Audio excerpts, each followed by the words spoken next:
students, myself Miss Rachna Jain, Associate Professor, Department of English, Government PG College, Rajgarh, Alwar. Today in this video lecture, I will explain you the poem Dover Beach composed by Matthew Arnold. This poem is in the syllabus of BA Part 3rd English Literature, Paper 1st, Unit A. First of all, I read you the poem for you. The sea is calm tonight, the tide is full, the moon lies fair upon the straits. On the French coast the light gleams and is gone.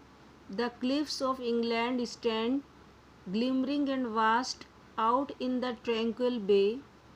Come to the window, sweet is the night air, only from the long line of spray where the sea meets the moon-blanched land. Now, I will explain you the difficult word meaning to simple English language. Calm. Calm means peaceful. Gleams. Gleams means shines. Cliffs, it means steep rocks usually overhanging sea.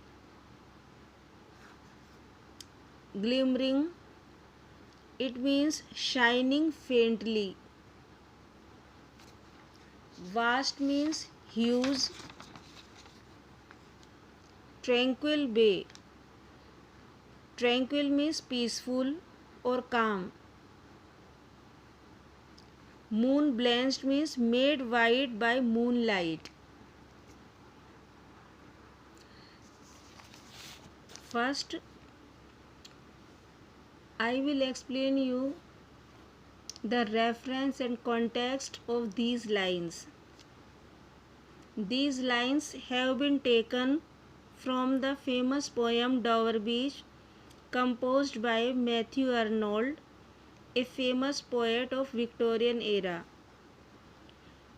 In these lines, the poet describes the sea on the Dover beach. These lines serve as a setting for the lines which describe the basic philosophical idea of the poem.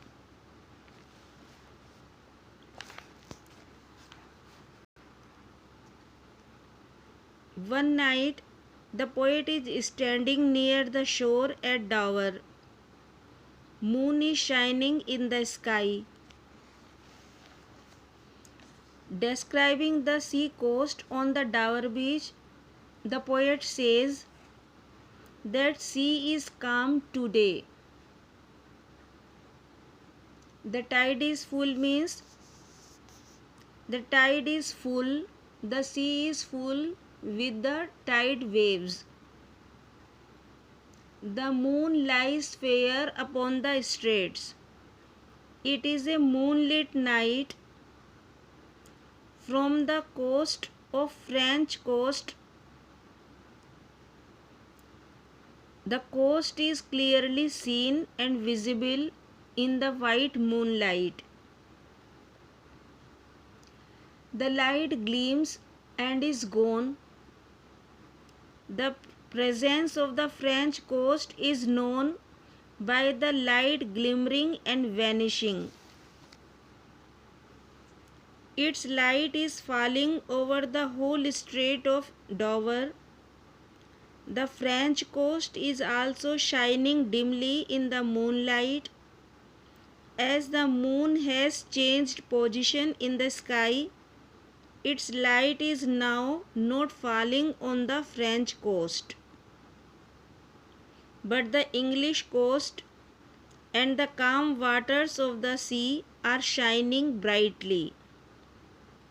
It is a beautiful sight to enjoy.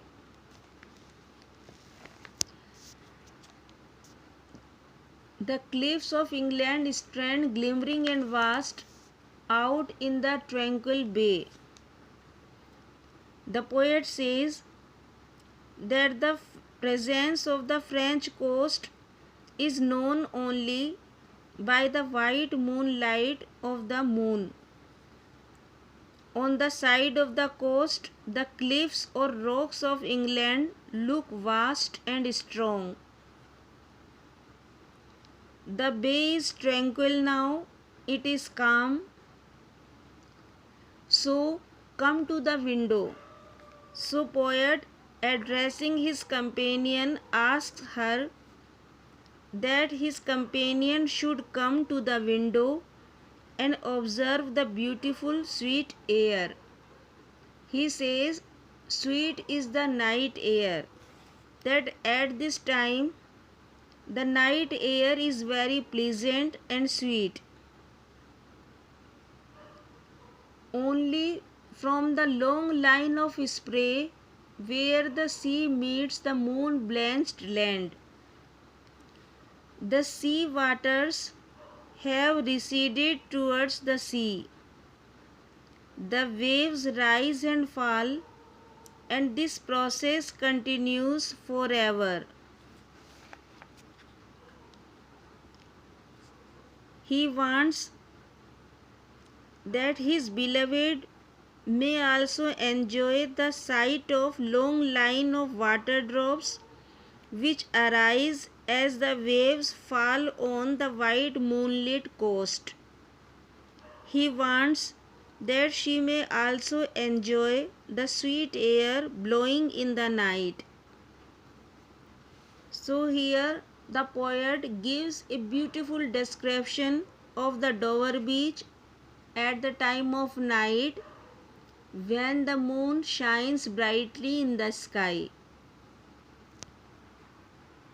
So here the poet paints the picture of the Dover beach in the moonlight. He watches that the sea is calm and silent at the time of night. The full tide is overflowing in it. The moon shines brightly over English channels. On the French coast, the light shines for a while and then disappears. The continuous roaring sound of the sea near the English coast heard by the poet.